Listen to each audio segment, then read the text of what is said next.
Jace Tunnell here. Today we're talking about Sargassum shrimp. We've got a couple of different species that are washing up right now in the Sargassum. So as you know, we've had a lot of Sargassum washing in. This stuff's found in the Atlantic Ocean, Sargasso Sea, that's where it gets its name.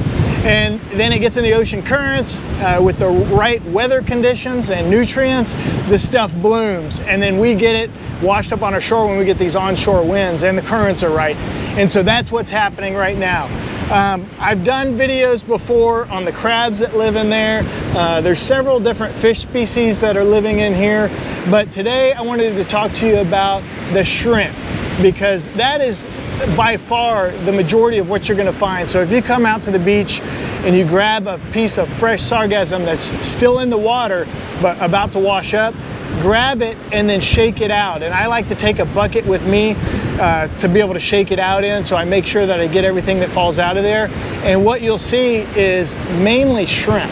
And there's a lot of crabs, a couple of fish, things like that, but the shrimp by far. And so one of these I was shaking out just a while ago, and I counted 20 shrimp that fell out of it, and it was just a small clump of sargassum.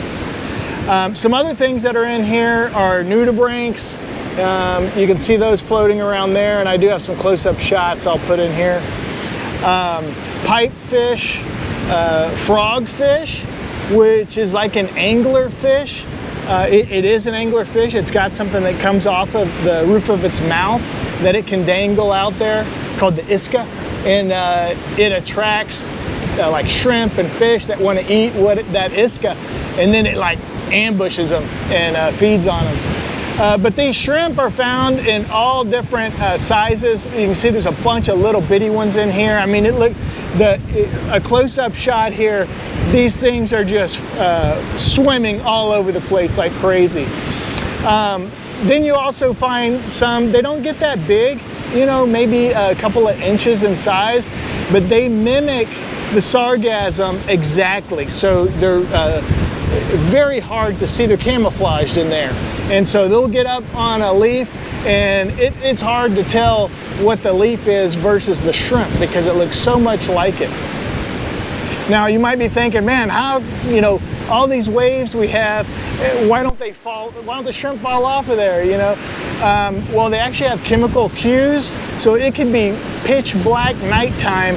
They get into the surf and fall off. They can get right back to that sargassum because of chemical cues that they have. These things can live up to 6 years. That's a long time for a little shrimp. And you know, that's, I guess, if they don't get eaten first by a fish. And then, one of the big things I know you're wondering about, can we eat these shrimp? That's what everybody always asks. Can we eat that out of the ocean? The answer is yes. But a shrimp that only gets, you know, 1.5 inches, maybe 2 inches, that's going to take a lot of shrimp to get full, right? These things feed on, they're considered opportunistic feeders, so they basically feed on anything they can get their hands on.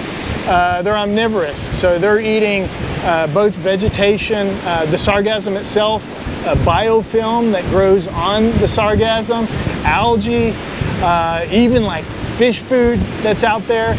So really just kind of feeding on anything that's available to them.